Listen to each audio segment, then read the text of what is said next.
Chapitre 216. Avez-vous aimé le dos 2. L'homme qui s'approchait avec un large sourire n'était autre que Guilain.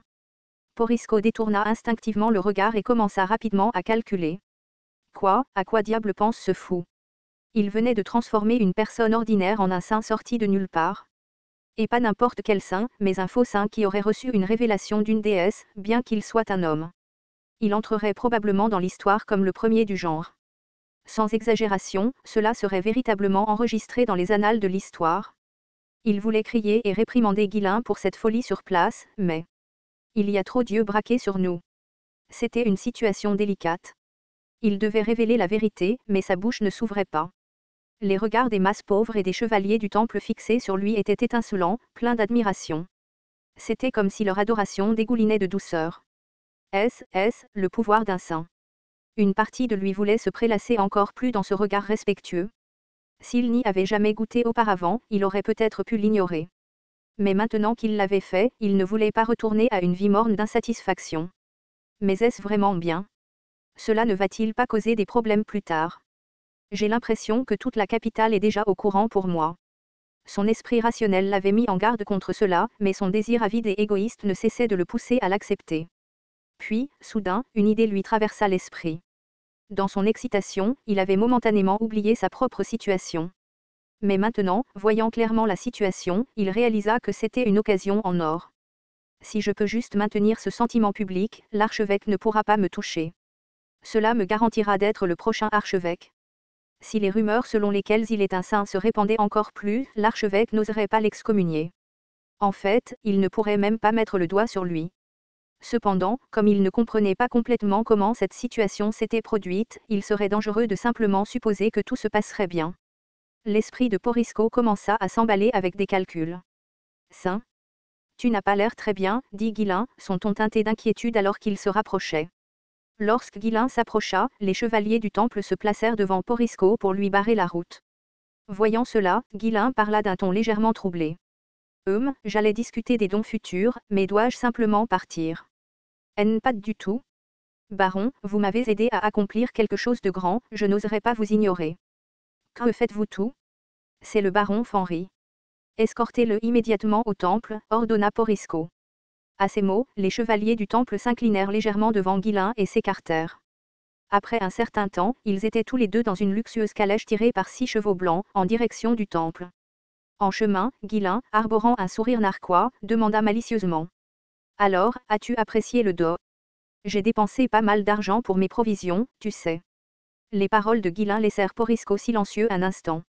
Il avait besoin de comprendre les intentions de son adversaire pour éviter de se laisser mener par le bout du nez. Il aimait les dons, mais pas à cette échelle grandiose.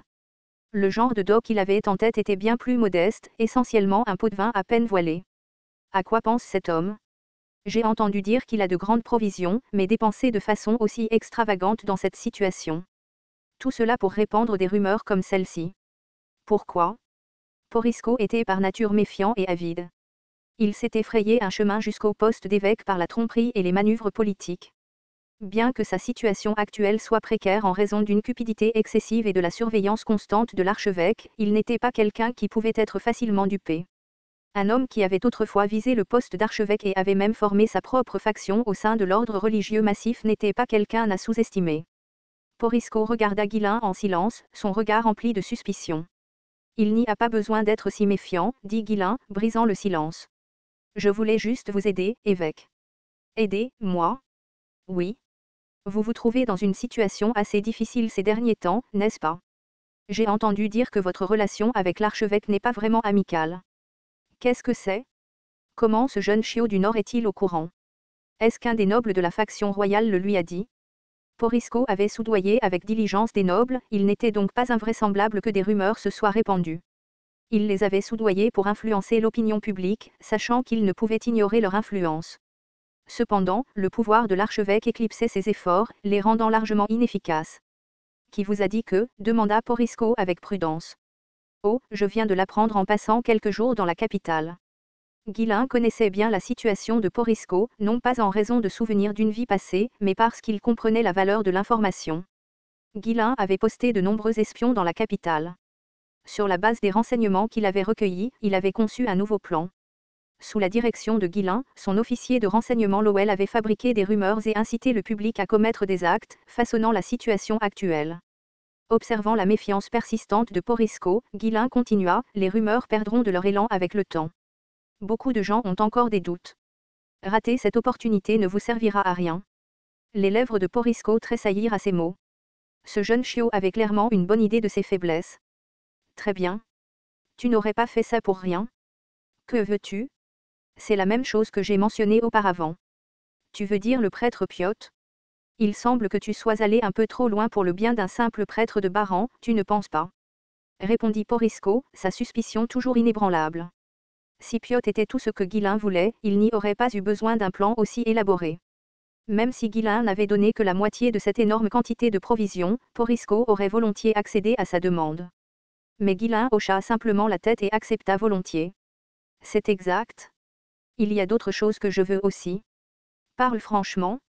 Je vais écouter et juger, dit Porisco, faisant de son mieux pour garder le contrôle malgré la situation difficile. Une fois que quelqu'un se faisait prendre dans de telles intrigues, il était difficile d'y échapper. C'était une réponse appropriée de la part d'un prêtre qui avait survécu à d'innombrables intrigues et trahisons. Guillain s'arrêta délibérément, feignant la contemplation. Ce n'est pas le genre de discussion que nous devrions avoir dans une voiture. Attendons d'être dans un endroit calme. Ce gamin. Porisco serra les dents, essayant de masquer sa frustration.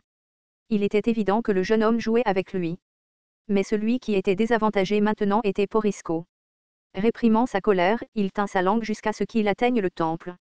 Dès leur arrivée, Porisco ordonna à tout le monde de partir, puis parla sèchement, feignant la colère. Maintenant, parle clairement. Que cherches-tu exactement? Pourquoi as-tu orchestré un tel spectacle? Pour faire de toi le prochain archevêque? Quoi? Me faire, quoi? Exactement ce que j'ai dit. Pour t'aider à surmonter ta crise actuelle et à accéder au poste d'archevêque. Le ton détendu de Guillain laissa Porisco momentanément abasourdi. Le poste d'archevêque était le but ultime de la vie de Porisco. Il avait passé des années à distribuer et à recevoir des pots de vin, gravissant les échelons sans relâche pour y parvenir. Mais l'archevêque actuel avait l'intention de le destituer, favorisant un autre successeur à la place. Si ce gamin m'aide vraiment, c'est possible. Si je peux complètement influencer l'opinion publique, même si je ne mérite pas le titre de saint, devenir archevêque serait facile. S'il distribuait des provisions quelquefois de plus sous son propre nom, l'opinion publique se solidifierait. Et le seul à pouvoir leur fournir de telles provisions était le jeune homme qui se tenait devant lui. Après tout, c'était le soi-disant roi des céréales du Nord. De plus, tout ce dont ils avaient besoin, c'était d'une histoire pratique sur une révélation et d'une certaine préparation à l'avance. Personne ne pouvait vérifier de telles affirmations, et personne n'oserait remettre en question la parole de Dieu. Mais pouvait-il vraiment faire confiance à ce jeune homme qui se trouvait devant lui? C'est dangereux, beaucoup trop risqué. Porisco sentit un pressentiment de malaise. Si quelque chose tournait mal, la réaction pourrait être catastrophique.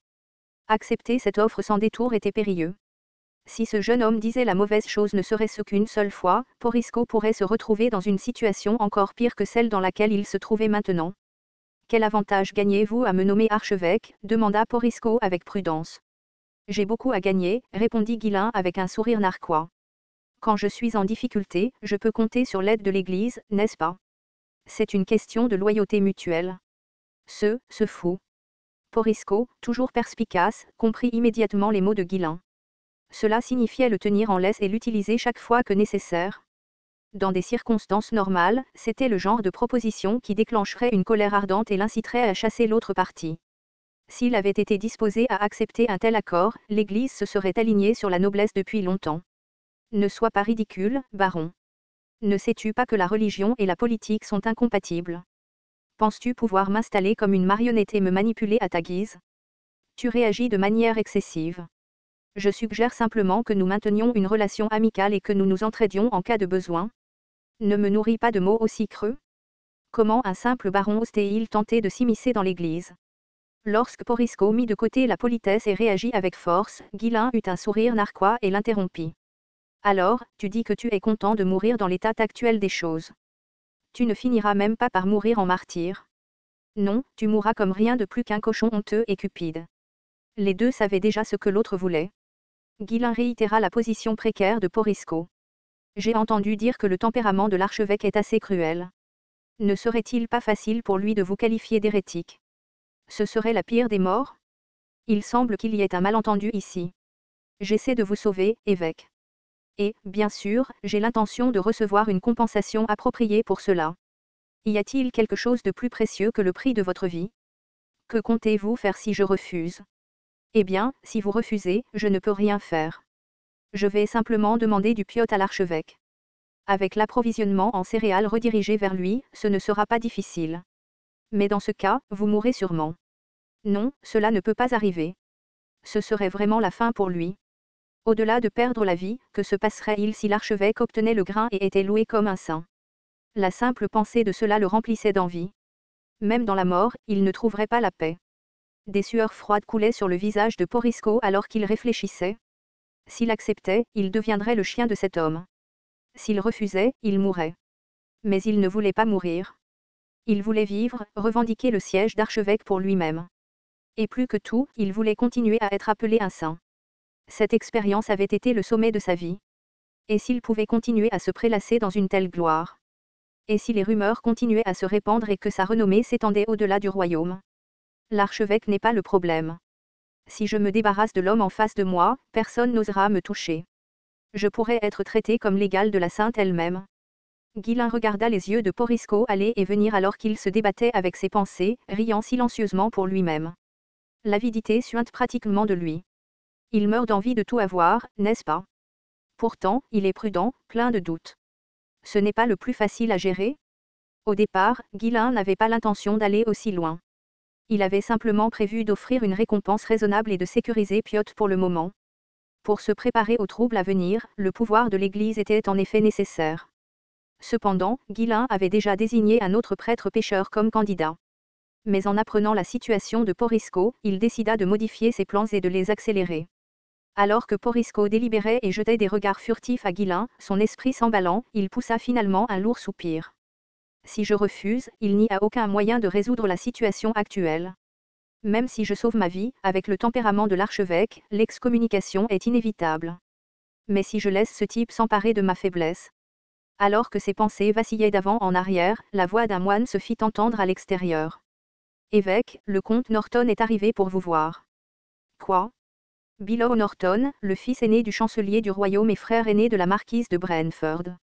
En d'autres termes, il était l'oncle maternel de Razolon et un personnage clé parmi les nobles de la faction royale. Ah, vite, faites-le entrer.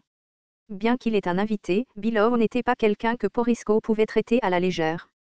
Non seulement sa famille était renommée, mais Bilow lui-même était le juge en chef de la capitale et était effectivement le chef des fonctionnaires royaux, ce qui rendait son influence redoutable.